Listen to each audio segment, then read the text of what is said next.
original role of Clark Kent and Lois and Clark. It got down between Dean Cain and myself, and we both read with Terry Hatcher. That night I get a call from the Warner Brothers and they said, you got the role, and 24 hours later they called up, now we're gonna go with Dean Cain now. Welcome to the highs and incredible lows of the actors world. And I give Dean a hard time. I go, you know what? 3 months later I got Hercules. Mine went 7 years, became the most watched show in the world. You got canned after 3 years. I'm okay with this. But no, Dean's a good buddy. So they just called up and said, they want to do that stunt casting. So they get Terry, they get the guy who played, Hercules, and they wanted 7 episodes, but I was shooting a movie at the time in Baton Rouge. So I said, I got like a couple-week window if you want to. So they tried to squeeze 3 episodes into 2 weeks for me to shoot me out, and they had to rewrite it. So they had Terry Hatcher kill me. So they just had to figure a way to get rid of me because initially it wasn't going to be that way. But Terry was great. I known Terry a long time too, and she was a blast. She was in the gym every morning with me, working out. So I said, good for you. So I was disappointed that you were only in for really a couple episodes, and then they kill you. That was disappointing. Well, it wasn't originally the game plan. It wasn't supposed to be that way, but they already had committed to it, so that's how it happened. Yeah. What was it like to do an independent film with Matt Mercer, Mythica? What was it like to do that series? I guess I didn't know because I don't follow the voice world thing. I mean, I know my kids watch these cartoons, and then I see in the back, oh my God, my daughter loves that character. I don't know the people behind it, and so I don't know how big Matt was. He's huge. He's like a Beatle out there. He's a big rock star.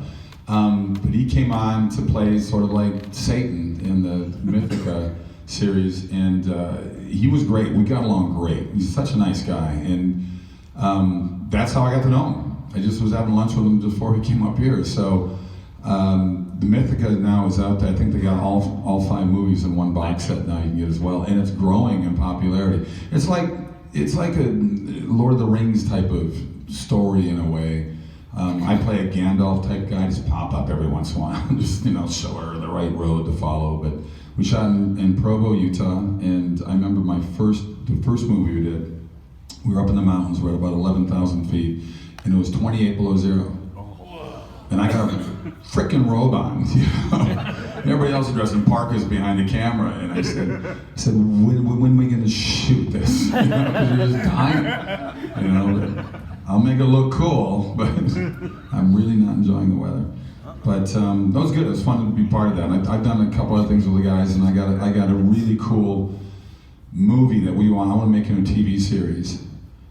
And they have the script now, so we'll see what happens. But I think it'd be a great sci-fi series. It deals with an intergalactic zoo type of ship that crash lands on Earth. And so all these creatures, most of them die, but if you want a 7-year series, you got to make sure at least 150 of them live, because every episode deals with the X-Files feel to it in a way, but it's a really cool script. And I read it years ago from a Canadian writer, and I hope we can get this thing made. But it's called Hunting Ground Earth, and it would make a great series for sci-fi. Sci-fi actually held it for 2 years before deciding not to do it. They don't give you a reason why, but it's like, you held on to it that long, you think you must have landed it, So I'm still trying to get it going, so we'll see. It's pretty cool. Yes? Come over there next. Sorry. What is the most difficult thing you had to do as an actor? Was it stunts? Was it a mentality of the character? Was it a strange scene? She wants to know the most difficult thing I've ever done as an actor. Probably watch Matt Damon get the Jason Bourne movie, because I wanted those movies. And I told him that too. He's great in it, but I was a big fan of those books. And I said, I want to play this part, it'd be so awesome. The most difficult thing probably was going back right after my strokes. It was tough. It was tough to walk on set and realize that I had to hang on another person to even get on the set. And the whole crew started applauding for me. I just lost it. I said, guys, don't do that. Just let me try to get through this. But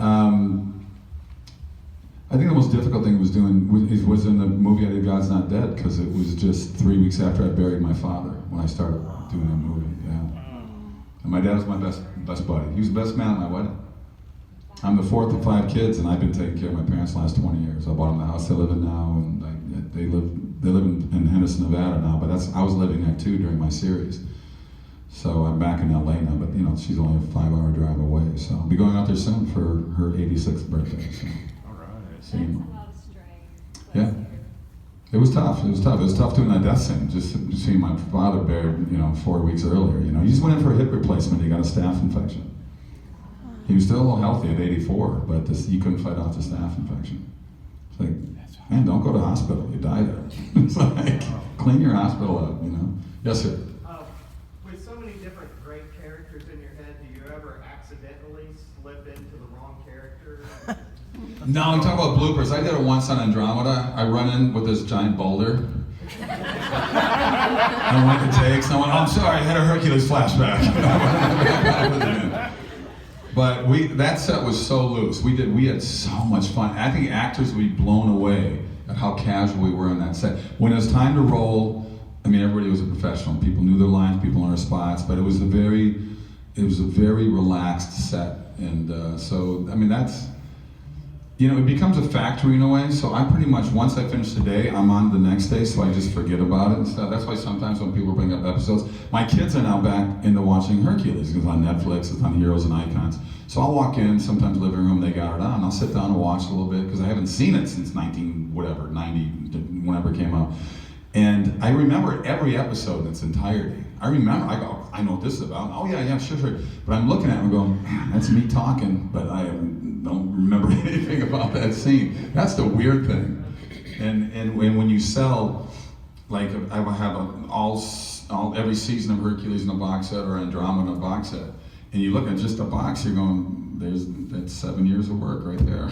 It's just kind of encapsulated right there, and it's kind of strange, because Herc was probably 17 to 18 hours door to door for me, and that's a long day. That includes the drive time and going to the gym to work out an hour and a half, 2 hours a day, and no complaints. So I loved it. And I was in New Zealand, which is just, put it on your bucket list if you haven't been. It's unbelievable. You get down to Wellington, you can go to the Weta Group, because Weta really started with my show. They were a very small little company, and I got a great shot of Richard Taylor and I in one of the movies. He's the brains behind Weta, and he's wearing these two little creature parasites inside the stomach of a sea serpent, and I'm covered head to toe in the goo of the stomach, and we're just exhausted. And Pierre our set photographer took this picture from the side. You can see on our faces, we just look like, I just want to get out of here. I'm just done. And it's just this stuff sticking to your skin. It's just a great shot, but that's really where they started. And Peter Jackson invited me to the last Academy Awards when they were up for their third Lord of the Rings, when they won all those Oscars. And he came up to me afterwards at the after party, and he said, it was your show that really started the whole infrastructure of filming. Because there was, at the time in 93, 94, there was nothing like Hercules on TV.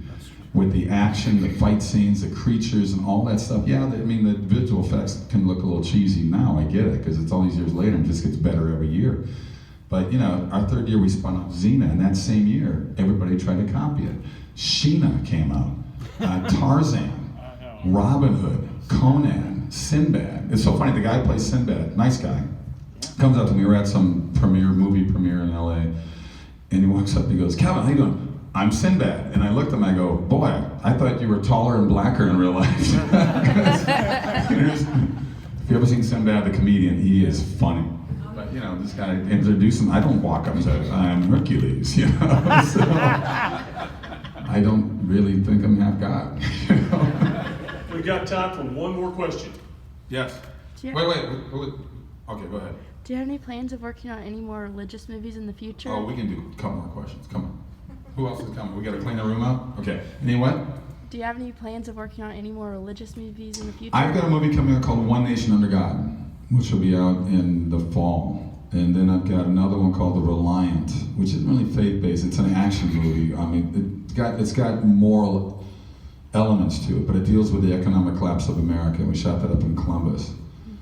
And I've got a TV series. Because of the success of Let There Be Light, I've had 2 meetings now with Netflix saying, yeah, we're not really paying attention to what's going on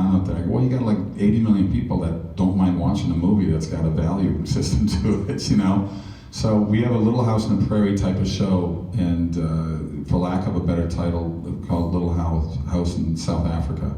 And we've got the 2,500 acre ranch all set up in Cape Town to shoot this at. And we're getting very close to getting funding on it. That would be, it's based on a true story about a woman who became the first bush pilot in South Africa to lead hunting tours and stuff through Africa. It's a great story. It's an awesome story. So the script is done, written by Dan Gordon. Dan Gordon wrote The Hurricane with Denzel Washington. He got nominated for Academy Award for that. He wrote one of my favorite westerns, White Earp with Kevin Costner. And he was a showrunner on Michael Landon's show Highway to Heaven. So so we'll see what happens with that, because that's looking pretty good. And I've got a really good basketball movie I want to get done. So we're in basketball country, you know. It's a high school basketball story, and it's a great script. So I got a number of ones that I'm trying to raise money for. So we'll see what happens. It's tough. It's tough to raise money for anything. So we'll do one more. Yes. It's so unfair. There's so many, because I got a lot of favorite episodes. I'll tell you what, we'll put it at my favorite episode. My favorite episode is The Apple, because it's the first time I ever directed. So if you get a chance to see The Apple, check it out. It's a very funny episode where this apple is, whoever holding that apple and whoever sees you holding that apple falls in love with you. And it was a very funny opening scene. So whenever I direct, I always like to throw in a sport that Hercules created. So on that one, it opens up. It looks like there's been a shipwreck or some kind. We finally get down. We see a body laying in the middle of sand that got thrown up on shore, and then we do the gratuitous body shot starting at my feet, floating on my body. I'm pretty naked, and get up to my head, and I'm laying in the sand, and all of a sudden you hear Beach Boy music, and I turn around. There's Aeolus on a piece of driftwood, and he's surfing on the water. We got this great body double for him that did headstands and all this kind of stuff. And he gets up and he's all, "Herc, did you see that?" I go, "Aeolus, you're riding a piece of wood on a wave, like that's gonna become popular." He goes, "Yeah, I guess you're right. And there was another episode that I'm fighting 12 guys, and I take out 8 of them, and the other 4 are gone. They're 1,000 yards away. And I got a sword in my hand. I start to make a run for it, and I see him going, "Oh, forget it." And I turn, and I just look down, and I see a rock that sort of looks like a golf ball. Another rock next to it looks sort of like a tee. I put it on the tee. We do a super slow motion shot with the sword where I hit this thing. We do a CGI shot, goes 1,000 yards. It hits all 4 of their heads, and they all fall down, and I go, 4.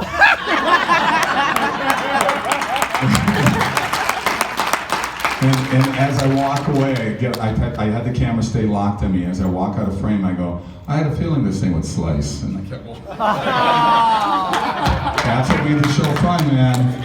That's what made the show fun. It was Hercules in Malibu, I call it, you know. But are we done? Is that what you're saying? I think we're time to wrap it up, man. I appreciate it. All right, you guys are awesome. I'll be at the table for another hour or so. Give it a applause.